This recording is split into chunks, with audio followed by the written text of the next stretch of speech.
Madam President. And let me also thank Undersecretary General Fletcher and Ms. Khalidi for their briefings. The picture they have painted is stark. Despite persistent efforts of the Board of Peace, it is one of continued civilian suffering in Gaza and of a humanitarian situation in crisis far from what was intended last November, when this Council adopted Resolution 2803, endorsing the Comprehensive Peace Plan. This is why Denmark joined the other elected Council members in calling for this urgent briefing. Madam President, in this context, and while we continue to expect progress on other aspects of the peace plan, in particular the urgent need to disarm Hamas and ensure that Hamas has no future role in Gaza, allow me to make 2 points. First, on access.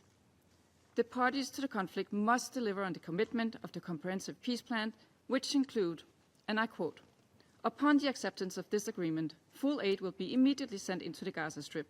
At a minimum, aid quantities will be consistent with what was included in the January 19, 2025 agreement regarding humanitarian aid, including the rehabilitation of infrastructure, water, electricity, and sewage, rehabilitation of hospitals and bakeries, and entry of necessary equipment to remove rubble and open roads."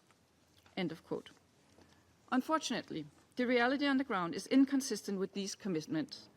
Aid entering Gaza has remained largely insufficient, both in quantity and in quality, despite nearly the entire population depending on life-saving services.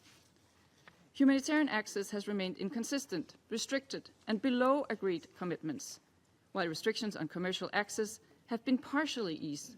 Much as what enters through commercial channels is neither sufficient nor appropriate to meet the large-scale humanitarian needs.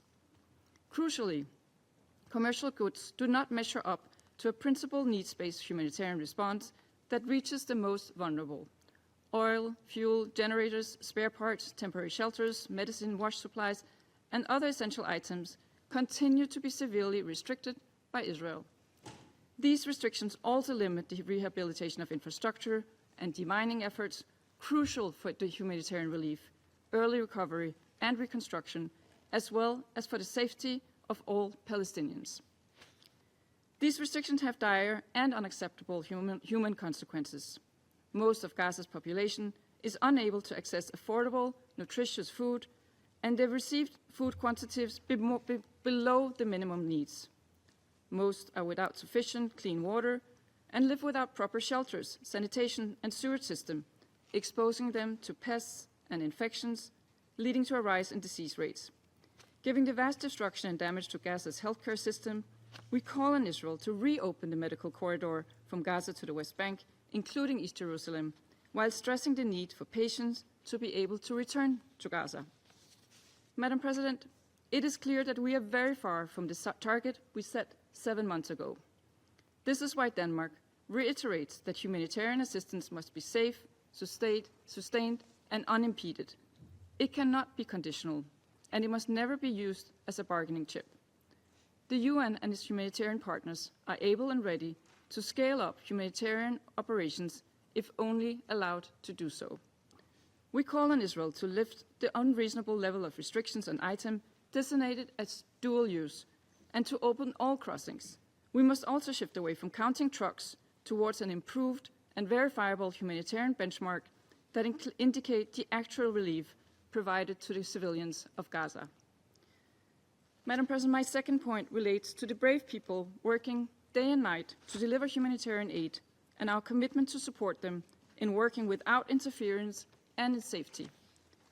As highlighted by OCHA, protection risks persist, and a sustained ceasefire is the single most important enabler of humanitarian aid and early recovery.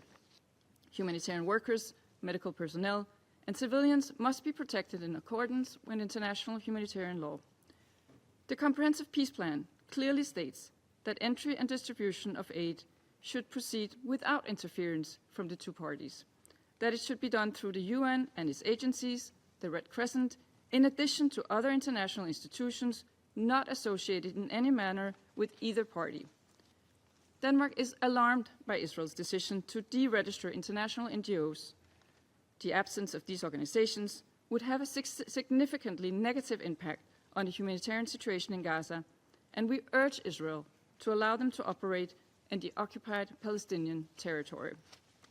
We reiterate our call on all parties to respect the ceasefire and to uphold international law, including international humanitarian law. We also remain deeply concerned with any risk of further expansion of Israeli control of Gaza. Madam President, in closing, the Comprehensive Peace Plan, along with Resolution 2803 and all other related resolutions, offer a viable path forward to meaningfully improve the situation on the ground for the civilians in Gaza. What is needed is implementation.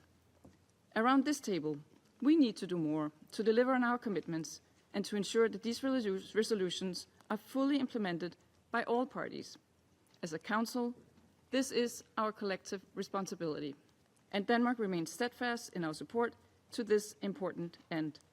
I thank you. Thank you, Madam President. I wish to thank Under-Secretary General for Humanitarian Affairs, Mr. Tom Fletcher, and the Head of Humanitarian Policy at Oxfam International, Ms. Bushra Khalidi. I thank them for their presentations, and I welcome Palestine, Israel and Saudi Arabia to our meeting. Madam President, France joined the request for this meeting because recent developments in Gaza demonstrate that the situation is deteriorating to a worrying extent, and that trend is threatening the progress facilitated by the ceasefire agreement, the peace plan, Resolution 2803. It is incumbent upon this Council to react. 6 dynamics must be reversed in Gaza. Firstly, the ever-increasingly fragile nature of the ceasefire. The ceasefire is violated daily. It is vital that the ceasefire be fully respected and that war does not resume. The Palestinian civilian population is already at the very limits of endurance and could not take it. We call upon the mediators, US, Egypt, Qatar and Turkey to step up their efforts in this direction. Secondly, the persistent presence of obstacles hindering the delivery of aid and the work of humanitarian actors, including UNRWA and international NGOs. I will not repeat what was said by many speakers in terms of their description of that state of affairs. It is incumbent upon Israel to respect its obligations under international humanitarian law and Resolution 2803. The population is doomed to simply survive and nothing more. The aid getting in remains woefully insufficient, both in terms of quantity and quality. The blockade of essential commodities under the false pretext of their being dual use is unacceptable. The crossing points must be immediately reopened. 3. The persistent refusal of Hamas to disarm is unacceptable and does damage to the Palestinian people, Israel's security and the security of the region. Hamas must engage in good faith in negotiations underway and disarm. France supports the mediators' efforts to achieve an agreement and recalls that Hamas will never be able to play any role in the governance of Gaza in accordance with the peace plan and the New York Declaration. My 4th point. The paralysis of efforts towards recovery and reconstruction. This is another dynamic that needs to be reversed. These efforts must be embarked upon without delay in Gaza. Competent actors, namely the Horizon Fund of the United Nations, to which France has contributed around $5 million, are ready to intervene in lifting restrictions. We call upon our partners to contribute to those efforts now. Restoring the conditions for dignified life cannot be conditional upon the conclusion of a disarmament process. 5thly, the expansion of the Israeli occupation and the concentration of the population on an ever-shrinking strip. Israel's stated goal to occupy 70% of the enclave runs counter to the commitments entered into in the peace plan. France recalls here its staunch opposition to the division of Palestine and to any forcible displacement of the population. 6thly, the persistent presence of obstacles hindering the provision of information regarding the situation in Gaza 8 months after the ceasefire. Nothing can justify Israel's refusal to allow international journalists and foreign diplomats into the enclave. President, France calls upon this Council and parties to step up efforts to reverse these trends seen on the ground and to fully implement Resolution 2803. It is vital to build on the first phase of the plan and to allow the second stage to take shape. That involves the deployment of the National Committee for the Administration of Gaza and the return of a reformed Palestinian Authority. It also involves the deployment of the International Stabilization Force and the Palestinian Police Force. It involves the disarmament of Hamas and Israel's withdrawal. The worrying situation, Madam President, in the West Bank cannot be ignored. We have a collective responsibility to staunchly oppose the intensification of settlement activity and to put an end to impunity currently shrouding settler violence. Project E1 is a grave threat to the territorial contiguity of Palestine and is part of a dynamic of de facto annexation that we reject. France will continue to strive for the two-state solution in accordance with the New York Declaration. It is in this spirit that on the 12th of June in Paris we held an event bringing together Israel and Palestinian civil society. That event demonstrated that another path forward is possible, that of peace and mutual recognition. My mission will submit to the Secretary General and Member States a letter summarising the conclusions of that event. I thank you. I wish to thank Under-Secretary General Tom Fletcher for his briefing, as well as Busra Khalidi, the Global Humanitarian Policy Lead of Oxfam, for her testimony. As highlighted today, while some improvement is noted following the Comprehensive Peace Plan and Security Council Resolution 2803, the humanitarian track continues to fall short of what the situation demands. While it is positive that Gaza is not in the state of famine, humanitarian actors report that the aid entering Gaza is insufficient, while food of high nutritional value is scarce. The restrictions imposed on dual-use items also create a significant negative externality. All this as medical evacuation and healthcare services to thousands of patients need to be urgently provided. The humanitarian crisis has obviously taken a devastating toll on children. Children continue to face immense suffering, including displacement, malnutrition, psychological trauma, without access to education, health care, clean water, and other essential services. Their protection must remain at the forefront of all relief efforts. Madam President, we called for today's briefing because the provisions of the first phase of UN Security Council Resolution 2803 are yet to be fulfilled. The Council needs to be briefed on developments in Gaza as frequently as necessary. On the one hand, disarming Hamas and all other armed groups remains imperative to stabilize Gaza. We fully support the efforts of High Representative Mladenov in that regard, in accordance with the principle of one authority, one law, and one weapon. Hamas can have no role in the governance of Gaza. At the same time, this process is lengthy. Increasing delivery of humanitarian aid to Gaza at scale and proceeding with the implementation of early recovery projects such as housing, water, sewage, hospitals, is urgent. Greece is committed to engaging closely in the process in close coordination with its European, Arab, and Asian partners. We are ready to take part in discussions on the Horizon Fund so as to ensure a coordinated, transparent, and impactful recovery effort in close cooperation with the Palestinian Authority. We are looking forward to the Palestine Donor Group meeting in Brussels next month. Madam President, in the midst of infectious diseases and malnutrition, an increased pace of humanitarian and commercial aid is urgently required, as well as the opening of additional crossings. We call on Israel to take the necessary measures to redress the situation in close cooperation with UN agencies. Similarly, the flow of humanitarian aid must remain unconditional, as it should be in principle. As pest infestation is evidently spreading, we cannot but recognize UNRWA and UNICEF's support to pesticide application efforts, also commending WHO's vaccination campaign. At the same time, the situation in the rest of the OPTs is critical. West Bank and East Jerusalem are in the midst of increasing and unprecedented settler violence. continuous restrictions of movement, illegal settlement expansion, and forced displacement define the everyday life of Palestinians. Madam President, as highlighted last week in this very chamber, during the open debate under your presidency, it is only through dialogue, diplomacy, and mediation that peace in the Middle East will become a reality. Our commitment to a peaceful Middle East must not waver. Diplomacy has delivered, and it can deliver again. For the next generation of Palestinians in Gaza deserve more than mere survival.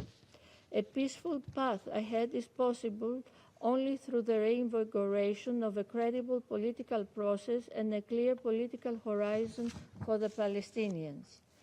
A process leading to a two-state solution in accordance with the United Nations Security Council Resolution 2803 and all relevant UN resolutions, in line with the New York Declaration as endorsed by the overwhelming majority of the international community, that seeks to deliver a Middle East where people live in dignity, security, and peace. I now give the floor to the representative of Latvia. Thank you, Madam President, and thank you for convening this meeting at a short notice. The humanitarian situation in Gaza continues to be at a level of deprivation that demands urgent and sustained international attention. And I thank Under-Secretary General Tom Fletcher for his informative briefing. And I also thank Ms. Bushra Khalidi, Head of Humanitarian Policy at Oxfam International, for sharing the experience of providing the humanitarian assistance in Gaza. I would like to use this opportunity to commend the vital work of the UN agencies and international humanitarian partners for their tireless work as they continue operating under extremely difficult conditions in Gaza and elsewhere in the world. Madam President, when adopting Resolution 2803 endorsing President Trump's peace plan, this Council and the wider international community anticipated rapid and significant improvements of the humanitarian situation in Gaza. 7 months later, the hunger and famine have been alleviated, but the basic humanitarian needs are only partially met. It is important to acknowledge that last November, the humanitarian threshold was at a catastrophic level to claim the situation now being optimal. Unimpeded and full humanitarian access to civilian population in Gaza must be ensured urgently and unconditionally in accordance with international humanitarian law. It is unbearable that the vast majority of Gaza's population is still living in tents and damaged buildings. The continued accumulation of waste, recent spread of rat infestations, and absence of clean water and sanitation infrastructure are jeopardizing public health and further eroding the living conditions. Tangible restoration of decent daily life for the people in Gaza, including the rebuilding of essential civilian infrastructure, is a matter of urgency. Hospitals must be supplied at scale to ensure adequate health care, and access to medical treatment outside of Gaza must be facilitated. And we call on Israel to ensure that all crossing points into Gaza are open and operate efficiently, allowing food, water, and other goods indispensable to the survival of the civilian population to be delivered at scale and without impediments. The humanitarian aid is not just food. The restrictions related to the so-called dual-use items and the related lengthy clearance procedures must be addressed to ensure that shelter and building materials, non-food items, including medical equipment, can be delivered without further delay. The ceasefire has allowed life-saving aid to reach more people in Gaza. At the same time, food insecurity remains a daily reality. Given the low or non-existent income, the vast majority of families are largely dependent on the aid delivered by the UN and international NGOs. So the registration status of the humanitarian actors needs to be resolved to allow them to provide critical humanitarian services independently and impartially. We also call on all parties to abide by international humanitarian law and respect and protect humanitarian workers, medical personnel, and journalists. While the full-scale bombardment has ceased, daily ceasefire violations in Gaza since last October have claimed nearly 1,000 lives, on top of immense loss in civilian life and endured suffering. and to consolidate the gains of the comprehensive plan and prevent a resurgence of violence in Gaza. The Security Council Resolution 2803 must be implemented as mandated. All parties must abide by the commitments they have made. Hamas and other non-state armed groups must accept the roadmap for monitored and verified disarmament proposed by the Board of Peace and relinquish power. And Hamas must be held fully accountable for the hostage-taking of civilians and military personnel in Israel, an act of terrorism that caused immense pain and whose consequences continue to affect the victims and their families. The ongoing daily strikes by IDF on Gaza must stop, and the so-called yellow line demarcation must be pulled back to where it was upon reaching the ceasefire agreement. The deployment of the ISF and the Palestinian police and the early recovery of Gaza through the work of the enclave are much awaited. Madam President, let me reiterate, a political solution encompassing Gaza, West Bank and East Jerusalem is the only way to sustain peace, based on the two-state solution, as defined by the Security Council resolutions and New York Declaration. Addressing the security concerns and the legitimate aspirations of both Israelis and Palestinians requires renewed momentum in the implementation of the comprehensive plan and genuine engagement by all parties. And Latvia reaffirms its commitment to this objective. I thank you. I thank Under-Secretary General Fletcher and Ms. Khalidi for their powerful briefing today. President, last November, this Council adopted Resolution 2803, endorsing President Trump's comprehensive plan to end the Gaza conflict. This provided a historic opportunity to achieve lasting peace. And as USG Fletcher's briefing set out, there has been some progress since then on the humanitarian front and in the return of all hostages. But Mr. Fletcher and Ms. Khalidi also provided us with a stark reminder that the promise of this plan has not yet been realised, and urgent action is needed by both sides to fulfil their commitments and get implementation back on track. So I'll highlight three priorities.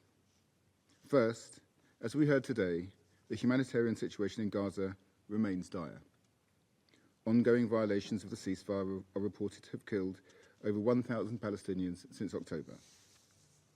Repeated displacement, unsanitary conditions, and inadequate access to medical care have left children and families exposed to disease, too malnourished to fight infection. And yet Israel continues to apply dual-use restrictions to block essential items, while also limiting aid delivery to a single crossing, creating congestion and further delay. Resolution 2803 is clear. There must be full resumption of humanitarian aid immediately, including rehabilitation of civilian infrastructure. The January 2025 ceasefire showed what can be delivered when there is political will. That level of delivery must now be restored in line with the comprehensive plan. We urge Israel to fulfill its commitments under international law and immediately remove unjustifiable restrictions on humanitarian access. It is also vital that the UN, including UNRWA, and international NGOs are able to operate safely and at scale to deliver their essential work in line with international humanitarian law. Second, we need renewed momentum on security arrangements and a political transition in Gaza. Hamas must fulfill its commitments under the comprehensive plan to decommission its weapons and dismantle military and terrorist infrastructure. The UK supports a phased and verified decommissioning process alongside deployment of an international stabilisation force, training of a Palestinian police force, and a sequenced IDF withdrawal. But let me be clear. Israel's obligation to facilitate humanitarian access is not conditional on Hamas's disarmament. Humanitarian assistance must never be used as a political lever. This is one of the basic tenets of international law. Third, stability in the West Bank is essential to any lasting peace. Yet violence against civilians is increasing to unprecedented levels.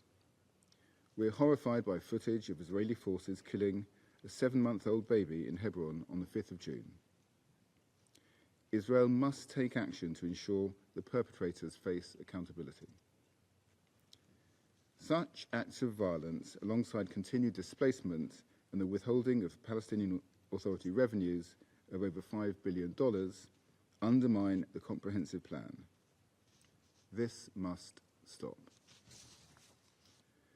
President, now is the time to move decisively towards peace. Last week, alongside Australia and Canada, we announced a new international peace fund for Israel and Palestine to reinvigorate these efforts. The United Kingdom remains committed to working with partners to lay the foundations for a different future, based on peaceful coexistence between two sovereign and secure states. I thank you.